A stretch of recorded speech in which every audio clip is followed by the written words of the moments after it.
Hi everybody, this is Jonathan Tran with Paramec Financial with Finance in 5 to 10 minutes. This time we're continuing our series on business life insurance and continuation planning. Last episode we talked about buy-sell agreement. This episode we're going to talk about key person insurance or key person indemnification. What this means is that this life insurance is on the employee but for the benefit of the business. Again, let me repeat again, it's on the key employee but for the benefit of the business. Now, what does that really mean? What that means is that sometimes when we have a business, there's always a key person to the business, right? A key manager, a key CEO, a key CFO. If we were to lose that person, it would be detrimental to the business, right? And a lot of times in order to make up for this loss of this person, if they were to pass away or if they became chronically ill or disabled, where will we get the money to recoup their loss? Because one is operations could be affected, and how much loss could you have cash flow wise by losing this person? Or maybe you lost this person and now you have to go recruit another person with similar qualities. How much money would it cost you to recruit that person? Whether they're working for somebody else and now you're trying to pull them over and you want to give them a sign-on bonus and you want to give them all these benefits for them to come over and work for you. You have to plan for these type of things, right? A lot of times, like we think we hit a home run by having a superstar in our team, but that superstar went away, something happened to them, and now your business is affected because you don't have your superstar anymore. So the business has to protect themselves as well.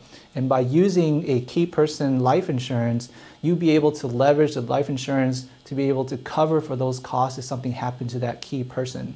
For example, you have an high-paying executive and they're valued at $2 million. So what the business would do is a business would buy a key person insurance on this individual. Now you can't just buy it on anybody. You have to prove that this person is a key person and you have permission to buy life insurance on them. They can't just be a random person and you just want to buy life insurance for them. You have to have a insurable interest, a relationship with this person as their employee, and they are proven that they are a key employee of your company. Then you can buy the life insurance on them. So during the time that they're still alive, the company would pay premiums to the insurance company to buy this life insurance on them. Now be careful is that because this is for the benefit of the business, and if you want to take a tax-free benefit when that person passes away, the premiums are not tax deductible, okay? So make sure that you keep a note of that.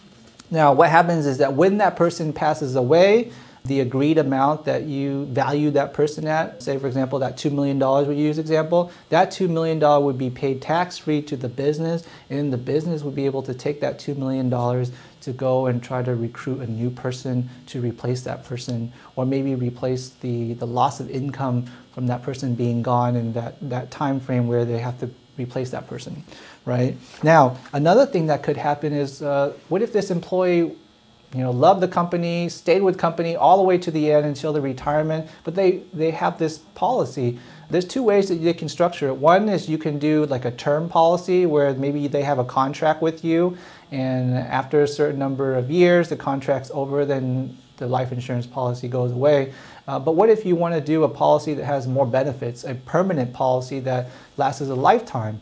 And this employee worked a lifetime with this company and now they're retiring. Now all these premiums paid into the life insurance policy, what happens to it?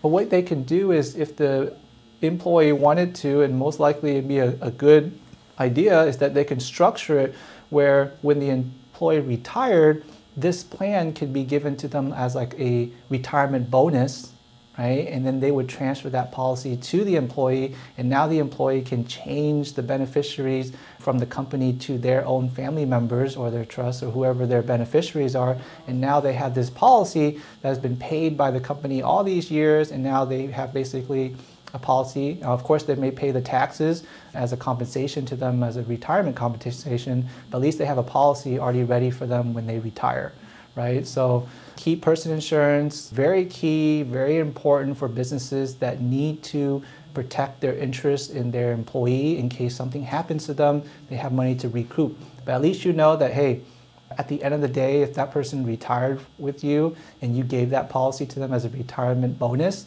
at least you can write off some taxes there, right? because now that policy is no longer yours, it's now the employees, and the employee will pay the taxes on that compensation, and everybody's happy, right? Key person insurance, very, very important. One of the common ways to help retain your employee in the long run, but at the same time protect your business in the sense of a disaster, right? We talked about disaster planning. This is one of the things that you can use for disaster planning. So I hope that was helpful for you guys, very informative. Follow the link below for the last one that we're gonna do on executive bonus plans, very fun topic. And then make sure you like and follow our video, subscribe to our channel, and I hope you guys learned a lot today. Thanks a lot. Bye-bye.